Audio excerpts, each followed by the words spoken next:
where I was going to be working, traveling all the time, not seeing my family, not being able to raise my kids. Did you pivot at any point from the arbitrage to the actual buying of the rental properties? And there's a line of sight that this could actually be a real business that, can last for years and years and years to help us raise a family here in New York. How have the skill sets that you have acquired and the experiences you went through as an investment banker allowed you to build a business? Absolutely. There's just a lot more. The dollars and the technology are there for you to build even bigger and better businesses as we've evolved ours. It's going to be hard to get top of the market performance from putting $50,000 into a short-term rental. Michael, officially welcome to the Wealth Juice podcast. We are so excited to have you here, man. We have been following you for a while, and you are inspiring a lot of people, helping a lot of people. So we're excited to share your story and have you on the show. So thanks for joining us. I appreciate it. Thank you for inviting me, and look forward to the conversation. Absolutely, man. So take us to pre-real estate, if there is a pre-real estate, and then welcome us into the journey of when the light bulb moment went off for you to say, hey, real estate could really be a part of my picture for my future. Yeah, absolutely. So I came at it from a different angle. I'm 45 years old, and then I started this business about 9 years ago. So it's fairly long in my career. I was an M&A investment banker in New York City for 10 years before getting into real estate and short-term rentals specifically. So, I had what a lot of people would say was the dream job. I was making 7 figures a year, working on billion-dollar transactions, flying private, staying at the Mandarin, staying at really nice hotels, and working with public company CEOs and doing billion-dollar deals. So came from kind of very traditional finance background, and when you see the light bulb moment, I'd met my girlfriend, now wife, and I was working a ton, working 100-hour weeks. And I didn't see that life for me, where I was going to be working, traveling all the time, not seeing my family, not being able to raise my kids. And I saw like the managing directors, the people above me that made good money, but, kind of didn't have the family life that I personally wanted. And I knew I needed to make a change. And, luckily real estate was that vehicle that allowed me to affect that change. Michael, I'm very curious here. So thanks for sharing the entryway in. When you said something that's kind of struck a chord, making 7 figures a year, living the life. Like that's what most people would see on the outside. Like, this is what I want to do. This is what I want to achieve. Like Michael's made it. I'm very curious about the pivot for you in that moment. And it was like, you mentioned that you saw people above you that you're doing something that you didn't want to do. It just so happens that most of the times it happens when people are making 5 figures, not 7 figures. So like you were at this peak. And then how did you decide on short-term rentals specifically, like to get into that? How did you figure, because that's a lot to make up, right? And I don't know how long you did both before you pivoted out of the investment banking, but just give me some context on like how short-term rentals kind of struck, it kind of gave you the light, I guess. Yeah, I mean, it took time, and I think luckily we were in a good market. So, when my wife and I, we looked at a few. So we'll just kind of rewind a little bit. 2016, we had been dating for a few years. We were about to get married, and we just talked about like what's the life that we want for ourselves, and to architect a life that we both wanted. And I was making good money, so and I wasn't like a frivolous spender. So we had enough where we could take some risks. And we looked into a few things like e-com, like how do we build a business? And when we discovered short-term rentals, it was, kind of mid 2016. So it wasn't as popular as it is now, obviously. It's a fair amount of time ago. And when I analyzed the business, and my job was to analyze businesses for a living, I was just really surprised that, how profitable it was, how scalable it was, and how little you initially had to invest. And the strategy I'm talking about is how we started was a strategy called Rental Arbitrage, which basically means is you lease a property and then you release it on Airbnb, right? So you're making the difference or the arbitrage between your short-term rental income and the long-term rent that you're paying plus your expenses. And my wife was working in fashion. We started with one unit in December 2016, and in a few months, by month 3, it did about $10,000 a month in revenue, and our total cost is less than $5,000. You didn't need to be an investment banker then to be like, okay, hey, wait a minute, I don't know, 10 minus 5 equals 5. Oh wow, well if I had 10 of these, it's $50K a month. That's pretty good. If I had 20 of these, it's $1 million a month, or $1 million a year, and then maybe I don't have to do my work 100-hour weeks anymore. So that was the calculus. So we started 1, then we had 3, then we had 5, then we had 10. We kind of grew that. My wife was able to, we got married. She left her job, shortly thereafter to work on this full time, and I continued to work and help her on this business while we grew it until it got to a point where there was a line of sight on how we could really actually both work on the business, and that was 2019.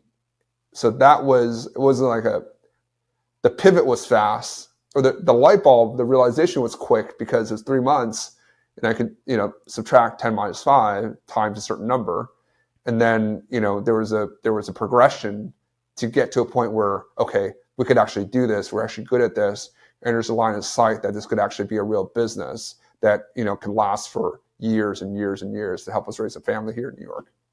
Did you pivot at any point from the arbitrage to the actual buying of the rental properties? And I'm curious about that transition, if so, because we started investing in real estate in 2018. We bought some short-term rentals. I want to get to some more state of the market stuff, because I know everyone's talking about, how short-term rentals are affected by the legalities in different municipalities. But before we get there, I'm curious about, how big did you build the arbitrage business before you started buying, or is that part of your journey there? Yeah, it's a really good question. It was less of a capital question. Remember, I was working, right, and I've been doing kind of the investment banking job for 10 years. So it wasn't necessarily do we have enough money to buy a short-term rental? I mean, obviously looking back, we should have bought as much as we could in 2016, right? I'd be closer to retirement had I done that, given the market appreciation. But it was very much more of an experiment, I think, in the beginning. And then the arbitrage business was so massively profitable, just made more sense to grow that business to almost 50 units before COVID hit. And then, we were talking about what happened after COVID. We hadn't bought anything then because, if you could do 40, 50% cash flow margins, right? That just made more sense. And the initial capital to start an arbitrage unit was, $10,000 versus a down payment plus renovations for a house. So it was a much more scalable model that we had something that worked, and everyone was in the mind that business is hard. When you get something that works, you double down and lean in until it doesn't work. So that's what we did, and we continued to grow that until it did really well. But there were definitely problems within that business model that we began to realize. And we had COVID happen in 2020, and then that really actually was a blessing in disguise for us, because it allowed us to reorient the business to a much more sustainable platform that we have today, which includes buying, which I'm happy to talk more about as well. Yeah, I'd love to hear about the buying, because the general consensus, and Ryan and I are in we have so many different real estate connections, right? And there's a lot of people that are Airbnb is dead, that whole mantra what people are saying. And honestly, to me, it's more room for somebody like Michael to go make money and do his thing if you really know what you're doing. That's the way I see it. I don't think Airbnb is dead at all, but you hear about the boutique hotel investing, and that's taking over. So I'm curious about the buying process for you, but then also what is your take when people tell you Airbnb is dead, you can't do it in 2025? How do you respond to that? Yeah, look, I think Airbnb is dead if you are an amateur and you're not willing to level up your game. They're right, right? If you don't want to really spend time to learn this business and you think that, you know, you can come in and make a bunch of money without treating it like a business, then you're absolutely right. Like, it is that to you. That it's that, right? The easy money is gone, right? That is true. So if you're out there looking for easy money, then, you know, like, I think crypto might be a better, you know, thing for you, right? If you don't want to do work and just kind of gamble, then that might be a better way to make money. But if you are a serious investor or you want to build a business, there's plenty of opportunities within short-term rentals, right? Is it more competitive than it was in 2016? Absolutely, right? It's a much more, the market has evolved since then. Do you have to level up your game to become better? Yes. Can you make more money? Absolutely. There's just a lot more. The dollars and the technology are there for you to build even bigger and better businesses as we've evolved ours. But look, if you're looking to, you know, go to IKEA and spend as little as possible and take photos with your iPhone and put it on an Airbnb, that's not going to make money for you. So if that's that mindset, then they're absolutely right. Yeah, it makes perfect sense. I want to talk to you about the markets that you like, because there was a boom in the Destin, Florida and Smoky Mountains, and those are just some of the Orlando, Florida, right? Those are some of the markets that I've heard about in the last 4 or 5 years. Do you look in secondary markets? Does it not matter? Like, do you feel like Airbnb can work anywhere? Like, I'm curious if maybe you can give some strategy on like where you would look if you were starting out. Yeah, so I think so. Let me talk about our portfolio today. We had almost 50 short-term rentals before COVID hit, and then when COVID hit, we actually transitioned a lot of those into midterm rentals, and then they were basically kind of break-even-ish. So we let a lot of those go at the end of the leases. So we have right now 30 apartments that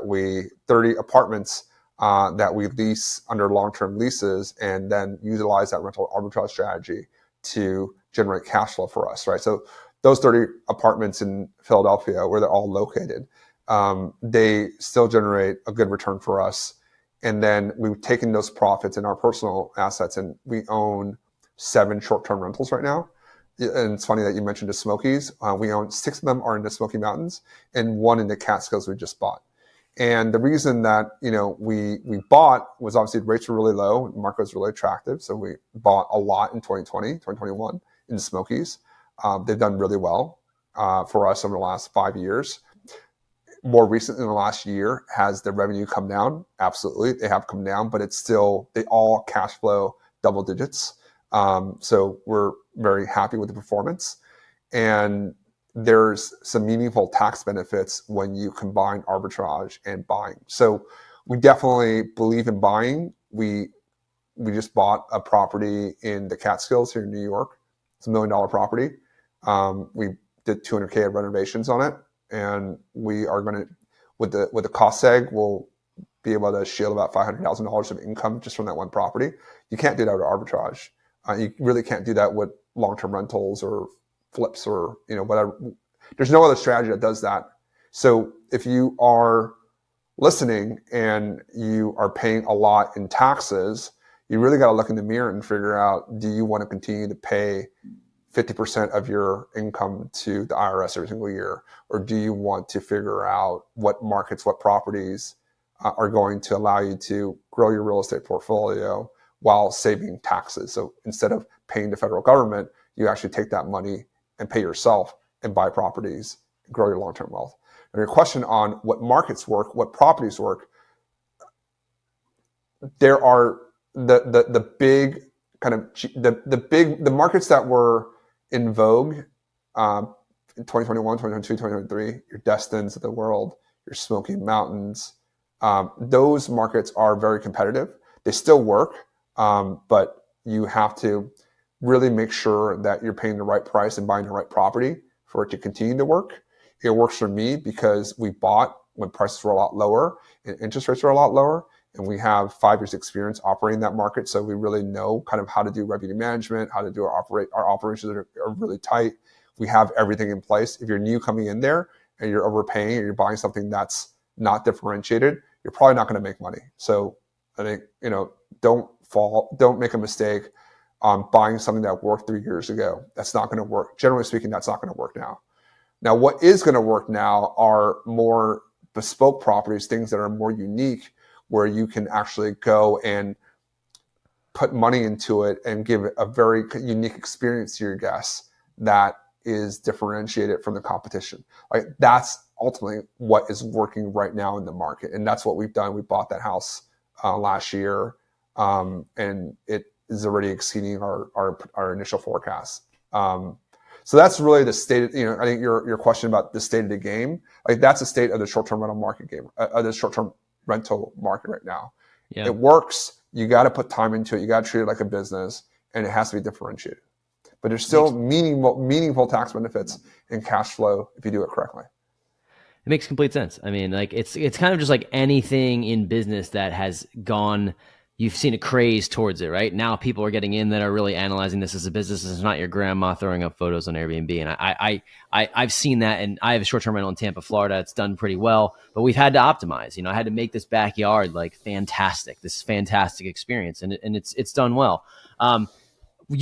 Tampa's a great market. We have a number of the three of the students that I teach. They're in Tampa, and they have actually meaningful rental arbitrage portfolios that do very, very well down there. So. There you go. I love it down there. But you said something that I looked at Rye. I was like, when you said Philadelphia, you have all these properties in Philadelphia. That's where we are. And, I am curious about how you just chose Philly, being that you're in New York. I don't know if you're from the New York area. We didn't really get into that pre-show, but like, how did you choose Philly where you started? Because I've been doing a lot of research on Philadelphia, and it's like now even like more than ever, it's one of the hottest markets. But what made you decide to go there? Yeah, I mean, obviously proximity for New York is good. It's a regulated market, which I like. Means there's rules. You have to be in the right zoning, the right licenses, all that stuff. You want to do it properly, of course.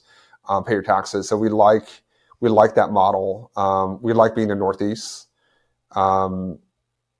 We understand the Northeast consumer, and that's another kind of angle there. And we got our first property there in 2019, so we really understand that market very, very well.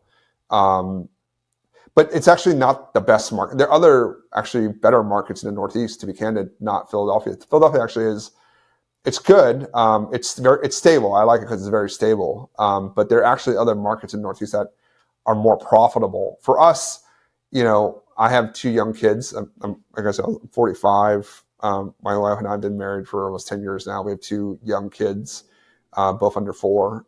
So for us, it's, I want to say it's a lifestyle business, but like our priority now is, a business that allows us to be at home or not have to, maybe not be at home, but not have to travel for work.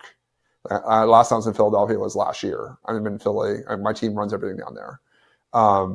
Being able to build systems and technology where we spend like less than an hour a day on the business, where we can focus our time on other businesses that we have, like our media business, STR Like the Best, where we help other people learn how to invest in short-term rentals and save taxes like we have.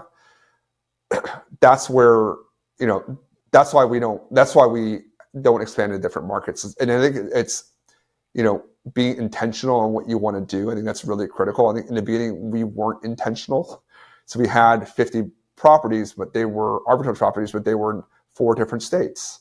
They had multiple cleaning teams. They were just all scattershot. They were profitable, but it wasn't a great business because it took a lot of time and energy to do that. What I like about what we have built now is it's all in one place. It's one team, one system. It all runs itself.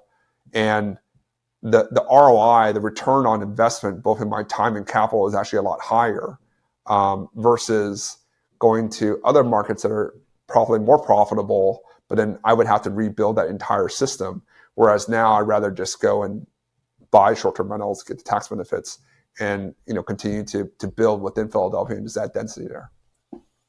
I don't want to hog it the whole thing. I'm sure Rye has some questions here, but I just think you've kind of given people a blueprint a little bit. Like, well, if you want to get started and you only have, let's say you have 20, 30, 40, $50,000, like in that, you're just saving up some cash. Rental arbitrage sounds like the way to go to start, right? I mean, it's going to be hard to get top of the market performance from putting $50,000 into a short-term rental. But you're actually going to lose. I mean, if you have $50,000, you really should not be buying a short-term rental. I just, I really believe in that. Like, nicer, better is going to, like, you're going to get rewarded on quality right now, not quantity. No, quality really matters right now. $50,000 is not enough to get a good short-term rental that's going to make you money.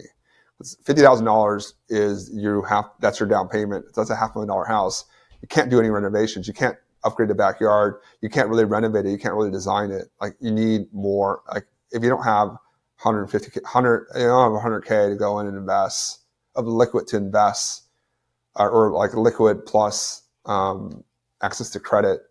I think that's just, I'm sorry to interrupt. I didn't mean to interject there, but like, I think the market has evolved in a point where, like, you have to actually create a nice property. You can't just buy something and put some lipstick on it and expect it to do well. That's what I wanted to hear, by the way. I'm glad you said that, because I think some people come to us, and we're not the short-term rental experts. I've never claimed to be that, but they come to us, they know we have short-term rentals, and they're like, hey, I have 50 to 75 grand. Like, I think my first move is short-term rental. And I have said to them too, look, we have connections in the Pocono Mountains. Like, there's bungalows, like, you can make it work, but if you want to make this property stand out, like, you need to spend time, energy, effort on the furnishing and the design, and this has to be the real thing, and you're gonna get beaten out by, again, somebody like you. So I totally agree. I think it's really hard to do. It's tough. I mean, listen, you can do, like, sorry, I mean, I realized I was being a little too pessimistic. I was painting it with too broad of a brush. You have 50K. I mean, really, arbitrage is probably a much better way to get started, to be candid. But if you really want to buy, some people just don't believe in renting, right? And I get that too.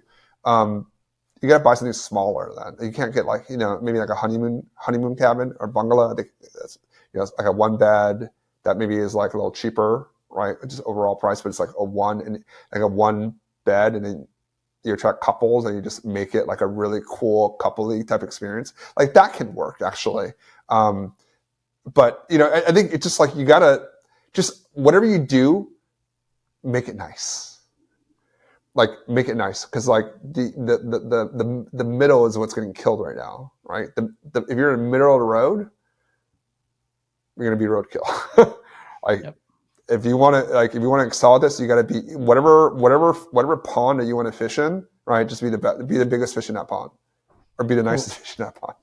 I like it. So, a couple things for you. A lot of people that are listening are working their W-2 jobs and the 9-to-5 job, right? And they're trying to and it's a wide array of people.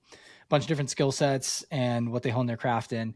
And what jumped out to me with you in the beginning is, talking about your investment banking job. I don't think we've talked to specifically an investment banker. And so my question to you is, how have the skill sets that you have acquired and the experiences you went through as an investment banker allowed you to build a business? You're not just invest in Airbnb, right? But actually to build a business. And I want you to highlight some things and tips and tricks for people, how they can utilize their skill sets that they might have in their 9-to-5, their W-2 jobs, to build a business, to invest in real estate. Because I think a lot of people downplay themselves and don't realize how much they know and how much they actually overlap. No, I mean, so much of what I've learned about businesses is through my W-2, through my job. I also had, like, an education background too. Like, I did my undergrad at UC San Diego. I got my MBA from Cornell in finance. So it kind of had like some grounding in kind of the basic concepts of finance and accounting and business and marketing. But it like, the education part, they're just pieces. Like, they don't actually, you got to put those pieces together, and they actually have to work. And that's actually experience in working in business.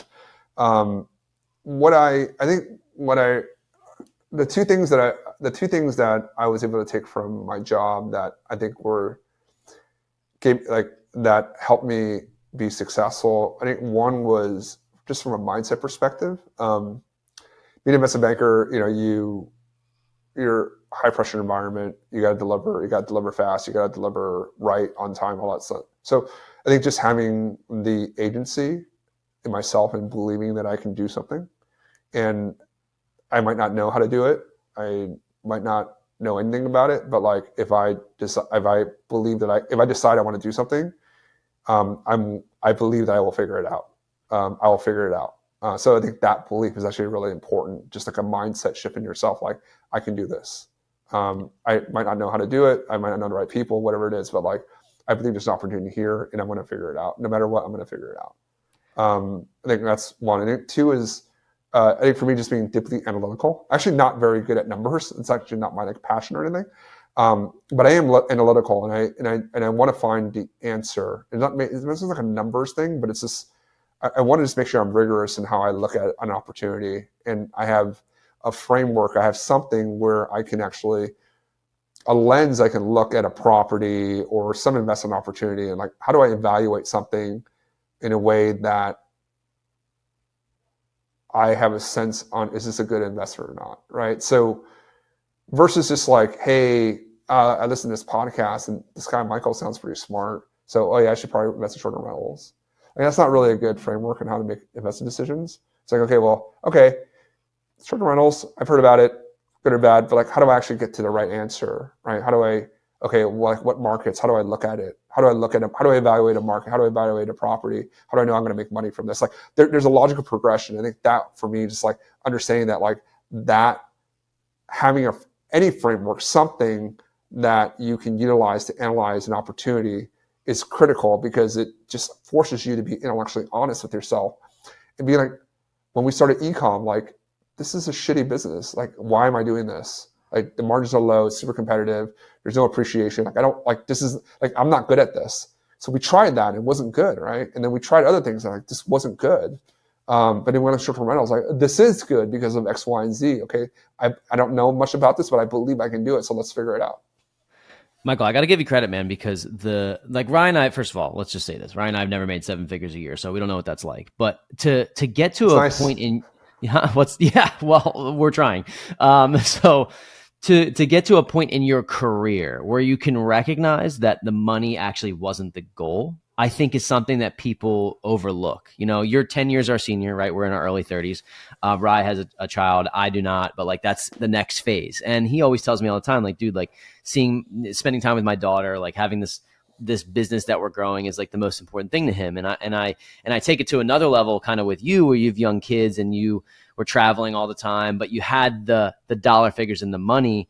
I think too many people would be afraid to take that. Like, I already have I have the thing that I've been searching for 40 years, right? Or 35 years. Like, I got the dollars, right? And then the family gets left behind. And sometimes we like to get a little philosophical on the show, I guess you could say, just because it's interesting to me that the mindset shift that you had to make to be like, I've kind of made it to a pinnacle and I can release myself of these golden handcuffs.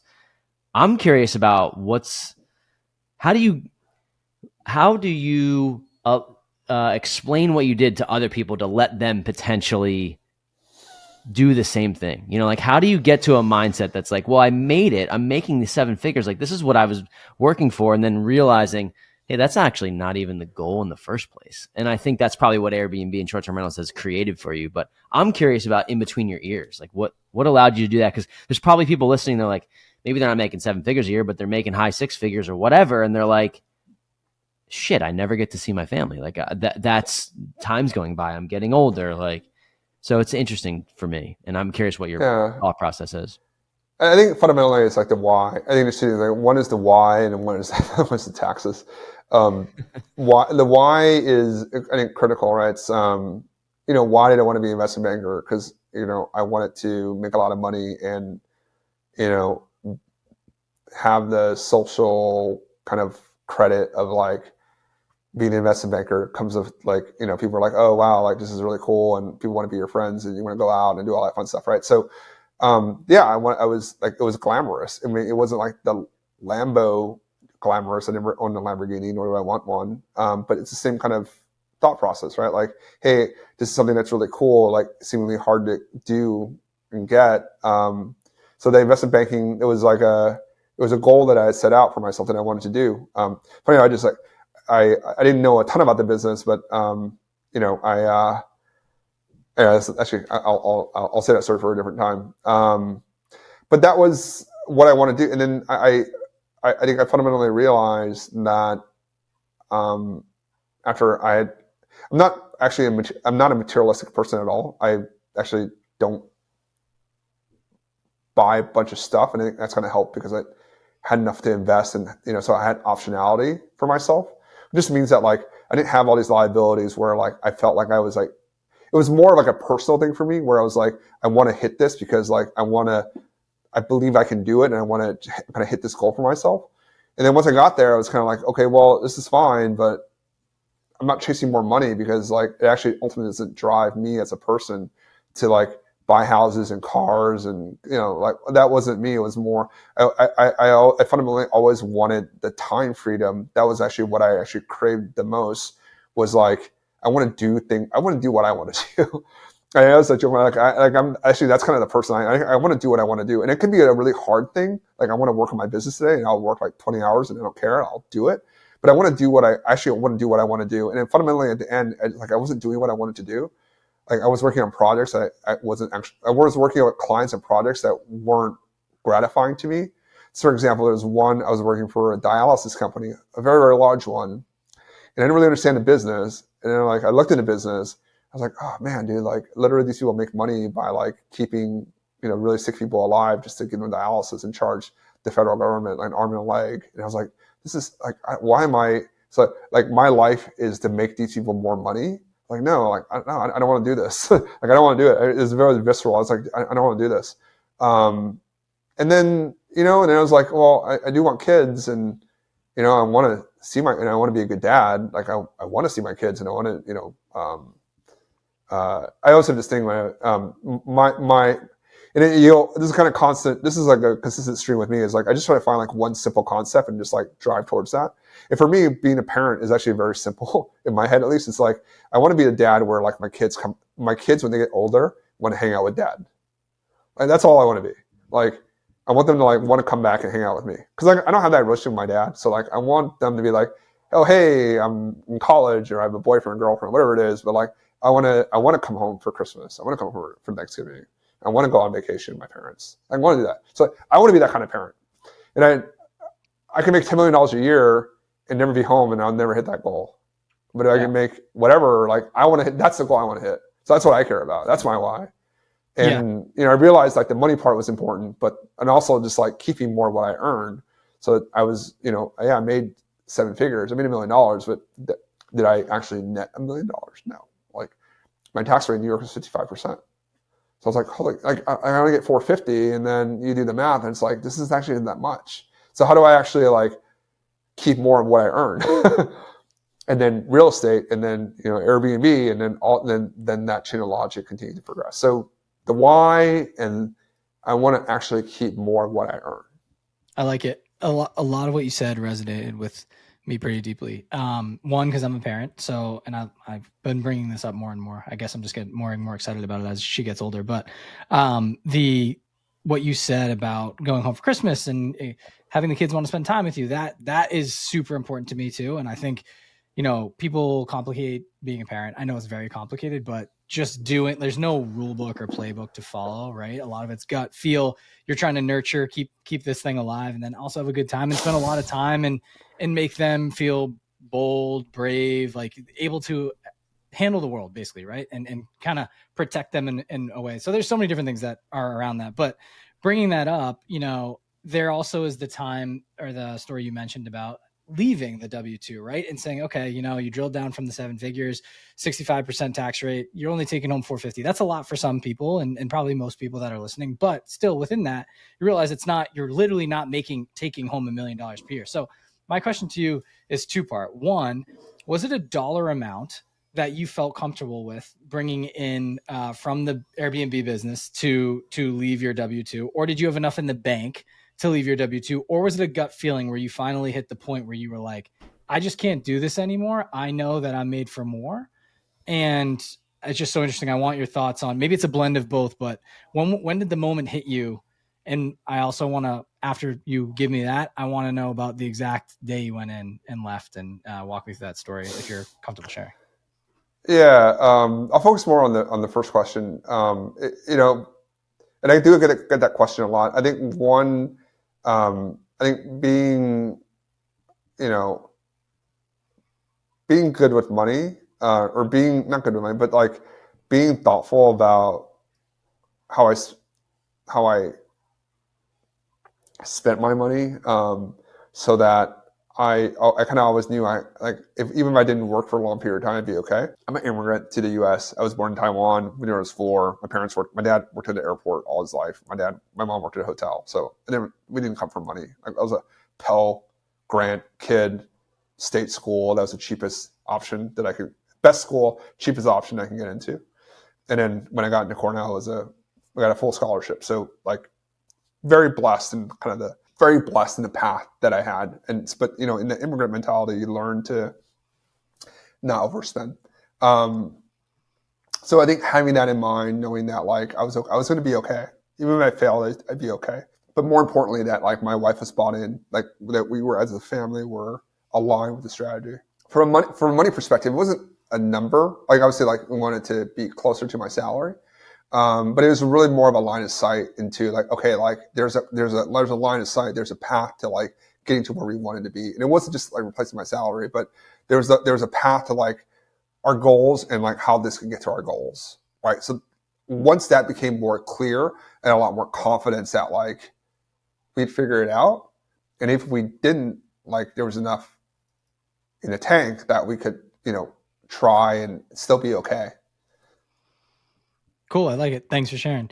I figured it was a little bit of a balance of both. And then, not that you want to share this full story, you don't have to if you don't want to, but I'm just curious, the day that you walked through the doors and said you were done, was there anything that kind of resonated or that you remember about that day? And like, was it a nervous feeling? Were you like, let's go seize the day feeling? Was it like, hey, I'm ready to get out of here? Like F you to the man situation. I'm just curious.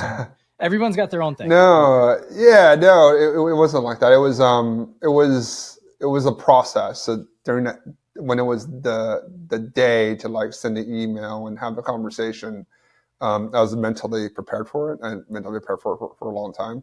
I have a lot of respect for my colleagues that I worked with, all very smart, and everyone makes their own choice. And my why, everyone has a different why. All very smart, talented people. Work super hard for their family, so my clients and the people I worked with, ton of respect to them. It was just, for me, it wasn't, it wasn't the right fit for me. It was for a period of time, but, I had just at a different stage in my life where I just wanted to do something different. Investment banking is a very hard job to get. There are people that, and I'm sure you read some of the articles like in the papers, like it's a very tough lifestyle, but the rewards are there, and the people that decide to go through it and live through that, I have a lot of respect for them. It just wasn't for me. Sure. I love it. Thanks for sharing. Last question for me. I'm thinking back here. Actually, let's just take it to we talked about the struggles currently with the market, 2024, April, both in our own rights, had some speed bumps this month or last month, but 2025, but yeah. Sorry, April 2025. I'm dating myself.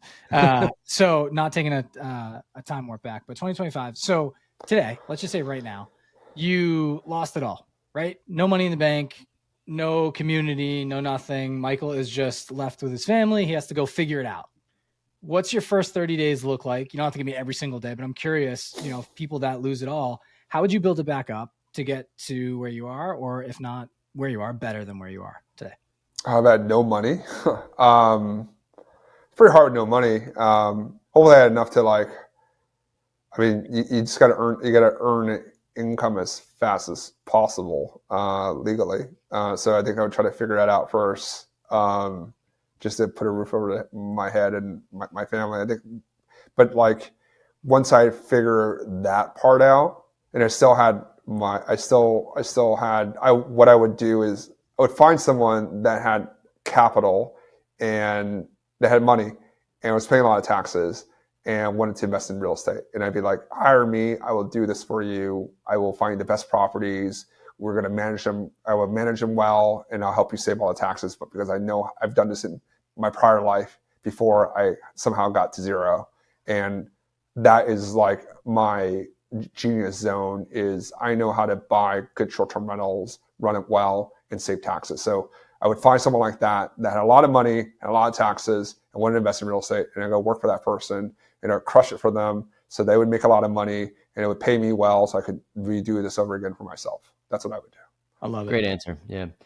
That was a good question too. So like, let's talk, like, as we wind down here, I know that you teach people how to do this. This is like, you did it for years. You've been doing it for 10 plus years. Now you teach people how to, you help, I'm reading this here, investors build tax efficient wealth with short-term rental investing. So if people want to get involved with you, they want to learn more about you, they want to be mentored by you, what's the best way for people to get in touch with you? And where do you produce content and do all that?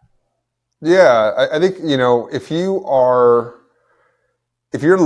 you have a great job or business and you want to invest in real estate, right, and you don't want to pay a ton in taxes, then I have a way that I've done it for myself and my family. And if you want to learn, you want to see how I've done it, right?